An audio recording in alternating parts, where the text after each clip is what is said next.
What's going on, guys? My name is Mezzotagger and welcome back. The topic of today's video is going to be kind of a part 2 to a game sense guide that I made a couple years ago, maybe even 3 years ago. It's pretty outdated, so I'm going to go ahead and give you guys some better tips this time. And hopefully, if you're having trouble figuring out where the push is coming from, or you're new, or you just never really know what's going on, then I'm hoping that this guide will be your best friend.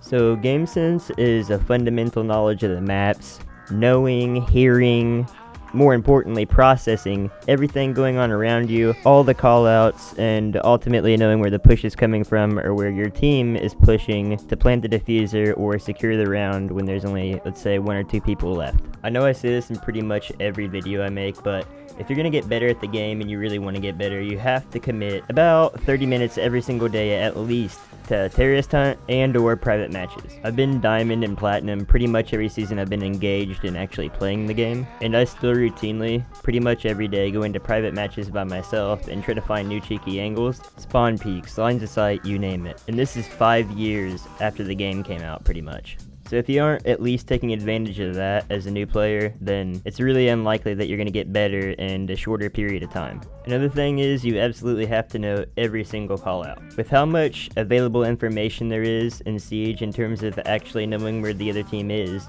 your teammates are going to be calling out enemy locations all the time in your ear. After you have a really built up knowledge of all the callouts, you're going to be able to draw a map in your head, and you'll naturally know where to position yourself, whether you're attacking or defending. That right there equals more kills right away.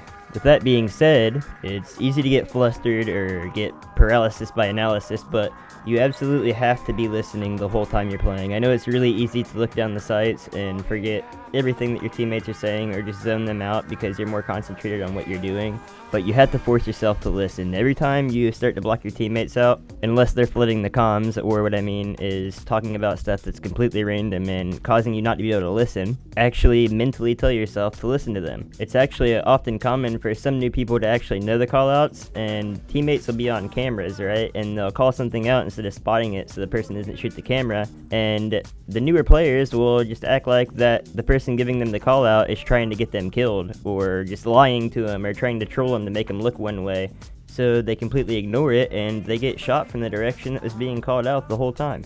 Another thing that I'd put into the general category of game sense is knowing where to pre-aim, and more importantly, aiming in the correct spot. So of course everyone knows that in Siege, all you have to do is shoot someone in the head with any gun in the game and it's a kill. You need to be pre-aiming each doorway at the correct level. Aim at head height or as close to head height as you think you can be. It's really common to see newer players pre-aiming doorways at people's ankles, knees, stomach, genital area. So a good practice would be centering your ADS crosshairs, and then when you actually do ADS, you're not going to have to correct the aim point on your reticle up to their head from their kneecap. Maybe you're already aimed at their shoulder, and all you have to do is move over a little bit, or you're a little bit above their head and down a little bit. That'll keep you from relying on aiming at their kneecap and hoping that the recoil just goes up to their head and gives you a headshot. You can definitely get away with this in other video games that don't have a one-shot headshot mechanic, but you absolutely cannot get away with this in Siege because someone will outgun you pretty much every time.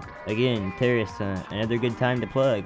Spending time in terrorist hunt. Another good thing to make a habit of is knowing where your teammates are positioned and which angles they are watching. This will not only keep you from walking in front of your teammates and denying them a kill, it'll stop you from getting accidentally team killed. You won't have to die unnecessarily like the guy in this clip did, and that can be the difference between a win and a loss in a round, as you'll see in this clip, because it would have been a 2v1 instead of a 1v2, and that would be one less Montane we had to worry about. If this guy would have paid attention to where I was instead of walking in front of an angle that I was already about to peek, that I pretty much absolutely had the advantage in, or even if he'd have paid attention to the kill feed or listened to the fact that I was literally spending the whole round chopping people up with my light machine gun, and had the game sense to know that I maybe used a bunch of ammo doing so, he probably would have played a lot more conservative. And lastly, if you're sitting on site with nothing to do or nothing to look at, hop on cameras and help your team with callouts. This also applies if you're dead, and if you're on attack. If you die, look at your teammates' drones or have them throw a drone to look at to ensure they don't get flanked. So guys, that's pretty much all I have in mind for a part 2. If there's anything else you want me to cover or talk about or help you guys with, then leave them in the comment box down below, and I'll do my best to help you guys out with that. So until next time, my name's Mezzotagger, and I'm signing out.